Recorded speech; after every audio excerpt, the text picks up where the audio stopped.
आइए प्यारे साथियों, अब तमाम साथियों का एल्टो भैया की इस न्यू वीडियो में वेलकम।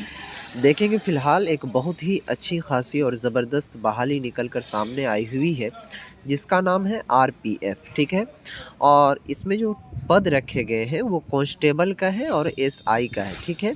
इसमें फॉर्म को कौन-कौन अप्लाई कर सकता है, तो सबसे अच्छी बात है कि केवल अगर आप फ़ोकानिया पास हैं तो इस फॉर्म को अप्लाई कर सकते हैं, कोई दिक्कत नहीं है, बहुत ही सरकारी जॉब है ये, ठीक है। उसके बाद प्यारे साथियों, अगर आप मैट्रिक पास हैं तो भी इस फॉर्म को अप्लाई कर सकते हैं।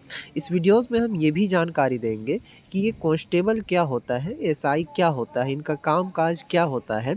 उसके बाद फॉर्म को अप्लाई कैसे करना है, वो सभी चीज़ इस वीडियोस में हम कवर करेंगे। तो चलिए वीडियो की शुरुआत करते हैं। आपसे हमारी एक रिक्वेस्ट रहेगी कि इसी तरह की हेल्पफुल वाली वीडियोस, जॉब्स वाली अपडेट पाने के लिए चैनल को ज़रूर सब्सक्राइब कर लीजिएगा और डिस्क्रिप्शन में टेलीग्राम का लिंक दिया हुआ है, प्लीज़ उसे ज़रूर ज्वाइन कर लीजिएगा ताकि आपको हर अपडेट, हर खबर सबसे पहले मिले। तो चलिए शुरू करते हैं। आइए प्यारे साथियों, देखेंगे जो नोटिफिकेशन है, जो आर्टिकल है, उनसे आपको हम समझाने की कोशिश करते हैं।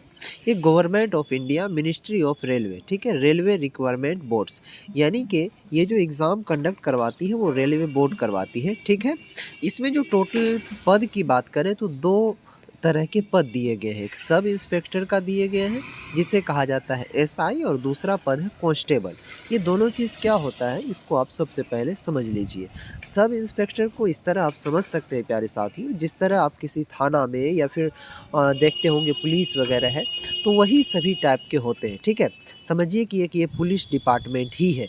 आप अगर कहीं कभी कदाल रेलवे में सफ़र किए होंगे तो देखे होंगे बहुत सारे पुलिस ऑफिसर, किसी पर आरपीएफ लिखा हुआ रहता है, सीआरपीएफ लिखा हुआ रहता है, आप देखिएगा उसके वर्दी पर लिखा हुआ रहेगा, तो वो उसी चीज़ की बहाली है। तो अब आपको यहाँ पर पता चल गया होगा कि ये पोस्ट पर काम क्या करने हैं, तो इसको भी समझ लीजिए। तो पुलिस का काम क्या होता है, रेलवे स्टेशन पर आप देखते होंगे तो वही काम है, ठीक है।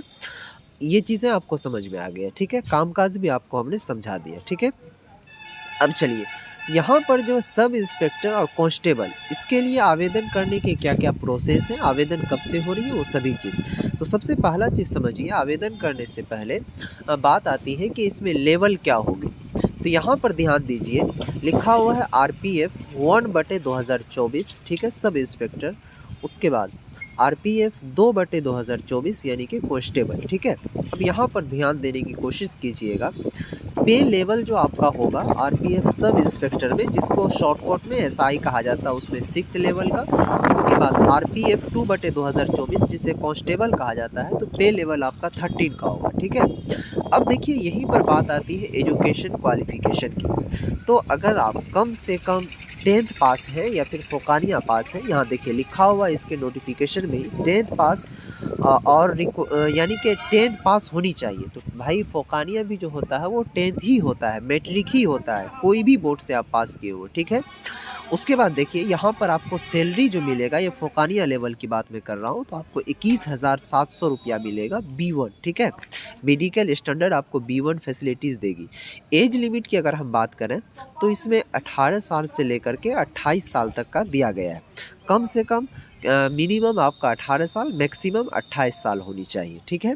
वैकेंसीज़, तो सबसे ज़्यादा पद जो कांस्टेबल का ही है, 4208 यानी कि 4208 पोस्ट है, ठीक है। उसके बाद देखिए, अगर आप फोकानिया के बाद मौलवी पास हैं, मौलवी के बाद अगर आलिम भी पास है, तो आपके लिए भी ज़बरदस्त अपॉर्चुनिटी है। यहाँ पर देखेंगे सब इंस्पेक्टर जिसे एसआई कहा जाता है, तो कह रहा है कि ग्रेजुएट फ्रॉम ए यूनिवर्सिटी। अगर आप कोई भी यूनिवर्सिटी से आलिम पास हैं, ठीक है, या फिर बीए पास हैं, दोनों में से कोई एक होनी चाहिए, तो आप इसके लिए फॉर्म भर सकते हैं। इसका जो सैलरी है 35,400 है, ठीक है। उसके बाद इसमें जो एज लिमिट रखा गया वो 20 साल से 28 साल का रखा गया है, ठीक है। तो यहाँ पर आपको हमने वेतन के बारे में भी बता दिया प्यारे साथियों। उसके बाद कौन कौन से पोस्ट के लिए कौन अप्लाई कर सकते हैं, उस चीज़ की भी हमने जानकारी दे दिया, ठीक है।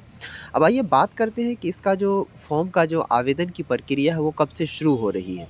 तो यहाँ पर देखने की कोशिश कीजिएगा, ओपनिंग डेट ऑफ एप्लीकेशन, तो यहाँ पर लिखा हुआ है 15/4/2024, यानी कि ये जो नेक्स्ट मंथ आ रहा अपने लोगों का मार्च, तो ये 15 मार्च से शुरू होगा।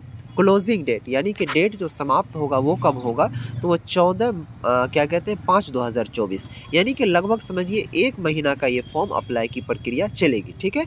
15 मार्च से लेकर के 14 मई तक, ठीक है। तो यहाँ पर आपको हमने फॉर्म भरने का ओपन डेट यानी कि स्टार्ट डेट और क्लोजिंग डेट यानी कि लास्ट डेट उनको भी हमने समझा दिया, ठीक है। अब फॉर्म भरने के लिए आप लोगों को कैसे क्या करना है वो सभी चीज़ आगे हम बताते हैं। उससे पहले चीज़ समझिए कि इसमें तैयारी कैसे करनी है ताकि आपकी इसमें जॉब लगे। तो वो सभी चीज़ पर अगर आपको वीडियोस चाहिए प्यारे साथियों तो कमेंट बॉक्स में मुझे यस लिख करके बता दीजिएगा, तब ताकि मैं अगर फ़ौकानिया लेवल से, क्योंकि अक्सर बच्चे मदरसा से ताल्लुक़ रखते हैं तो वो इस चीज़ में ज़्यादा इन्वॉल्व भी नहीं रहते हैं, तो उसको समझाना पड़ता है, बताना पड़ता है।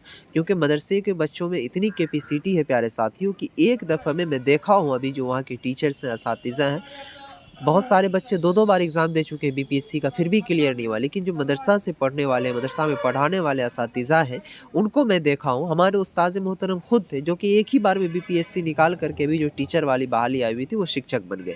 तो मदरसा के तालिबे इल्मों में इतनी कैपेसिटी है, अगर किसी चीज़ पर एक बार लग गया तो मुझे जहाँ तक नॉलेज है, उम्मीद है तो आराम से वो एग्ज़ाम निकाल लेते हैं, ठीक है प्यारे साथियों।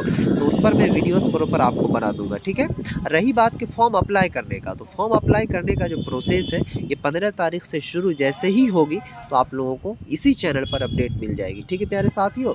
और एक चीज़ मैं आपको बता दूं कि एक मेरा चैनल है जिसका नाम है कंपाउंडर भाई, उसी पर जॉब से रिलेटेड जानकारी जो अपडेट मिलती है, उस चैनल को ज़रूर सब्सक्राइब कर लीजिएगा, डिस्क्रिप्शन में लिंक दिया हुआ है।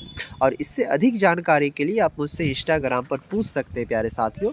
मेरा इंस्टाग्राम आईडी है L2 भैया। कोई भी जॉब से रिलेटेड हो या फिर और भी अदर चीज़ हो तो डिस्क्रिप्शन में लिंक दिया हुआ, वहाँ से जाकर के आप बिल्कुल आसानी से पूछ सकते हैं। तो आज की इस वीडियोज़ को हम यहीं पर समाप्त करते हैं, फिर मिलते हैं नेक्स्ट वीडियो में, तब तक के लिए खुदा हाफिज़।